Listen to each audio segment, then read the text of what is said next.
Hi, so in today's video, I'm going to share about my day 5 embryo transfer. And I have to say, it definitely was an amazing experience, although it certainly had some moments of a little bit of drama. So I was scheduled for my embryo transfer,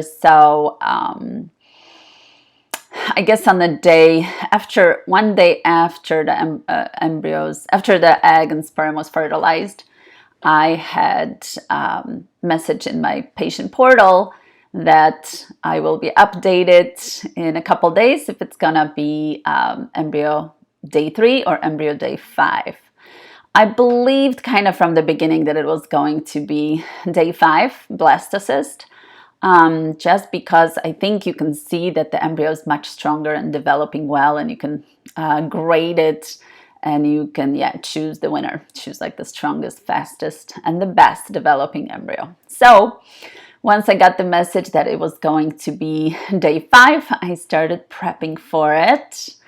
And I literally woke up that morning at 4:43. I so didn't want to oversleep, and I was just ready to get up and get going. And actually one of my friends was coming with me.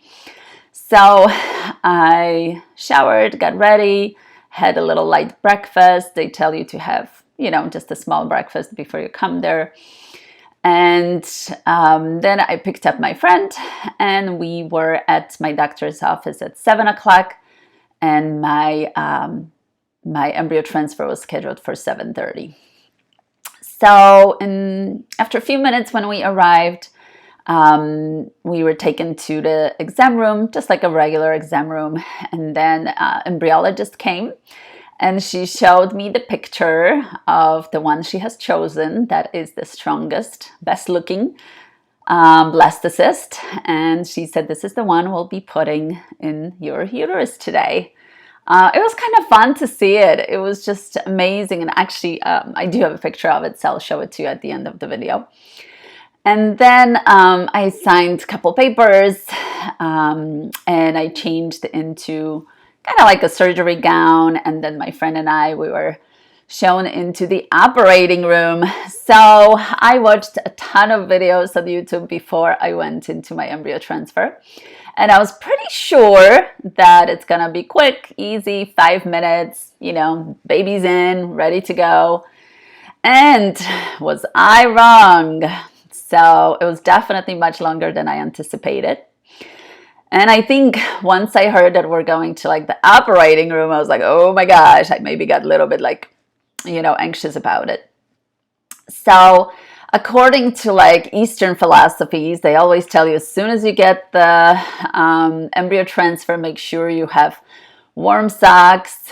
And so I decided to keep my warm socks on. I decided to keep a light sweater on. So here we go into the operating room, and the nurses were prepping me. And one thing that the doctor tells you is to have full bladder, because then I believe it pushes uterus a little bit to the front, and ultrasound technician can push the probe, and they can see very well the spot in the uterus where doctor's going to plop the little baby. So needless to say, a few minutes into it, the doctor arrives and the whole procedure started. And it was going on for a while. He was just poking and probing and making sure that it goes into the right place. And at the same time, the nurse, the IVF nurse, actually the ultrasound technician, was just pressing on my abdomen and pressing on my bladder. And that was so uncomfortable. So having doctor in there and having her pressing on my bladder, it was like, oh my gosh, when is this going to be over? It was really much harder than I anticipated. And at some point, I just felt like this wave of heat. And I'm like, oh my gosh, I think I'm gonna faint. And that actually stressed me out even more. Because I was like, oh, everything's scheduled. I don't want to reschedule it. I don't want to restart it all over again. Let's just let's just finish it. Let's just get it done. And thankfully, they got me some gas to smell, and that kind of, made me feel better. And the nurse was like using the fan over my face, and then they put ice pack on my neck. And thank God, my nervous system kind of came down, and I was able to continue. And a few more minutes, and doctor finally was like, yes, and he was like, I apologize that it's taking so long, but I really want to have it in this perfect spot. So just, bear with me. And I'm super happy he did, because that is so important to have this baby. So if I was to do it again, I think I would probably do a mock transfer, just so the doctor knows exactly where to go. And on the day of transfer, he doesn't have to like poke around and, find it. And don't get me wrong. It's like, I love my doctor. He's amazing. He's the best, I believe, in Chicago. So I was super happy. But yeah, there was some like blockage, or my uterus lining maybe was like thick, super thick. So it was just taking much, much longer than I initially thought, But nonetheless, at some point he's like, okay, I'm ready. I think we got this spot. And they bring this little tube. So the doctor inserts the catheter, and then this little tube with the embryo goes right inside. And it's amazing because you watch it on the screen, on the ultrasound screen, and you literally see like this teeny tiny little speck of light kind of almost like jump into the uterus. So just like this pressure that pushes it, but it truly is amazing. And it almost gives you like this quiet confidence that like, yes, this baby is there. So, and then at the end, I got a couple pictures of it. The doctor was not, or like the practice does not allow for filming or videoing. So I had my friend, but we couldn't really do it, but I'll show you the pictures. And so then they left me in the room for like a few more minutes, not to interrupt or not to maybe, make any kind of shifts and movements. And after a few minutes, the nurse came back and she's like, okay, you can go and pee now. And it's like, oh my gosh, this is the one and only time where I was like, oh, this just felt so good to finally let go of like 25 or 30 ounces of water I was holding in my bladder. So nonetheless, yeah, it was definitely a little bit of a trying experience. And I think it probably gave me an idea how the labor will be. But yes, I was super happy. And then my friend and I drove home.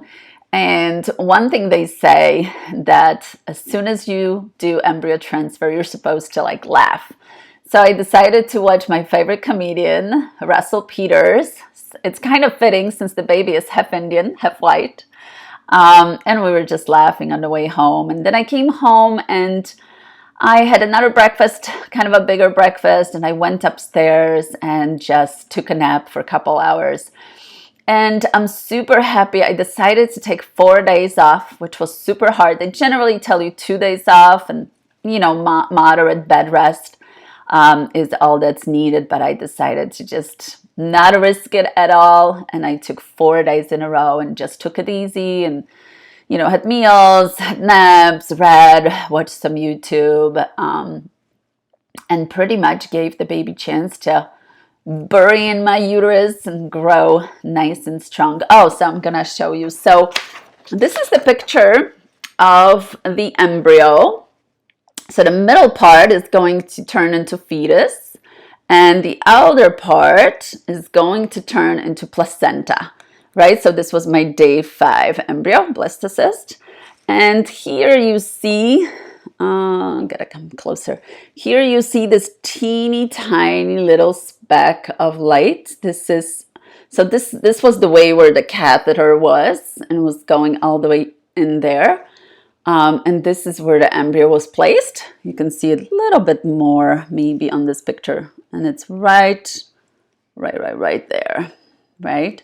So yeah, that part was amazing. And I feel like this embryo looks so like elaborate, like there's so much going on, but in a good way, So that's my story of how my transfer went. Thank you for watching. Talk to you soon.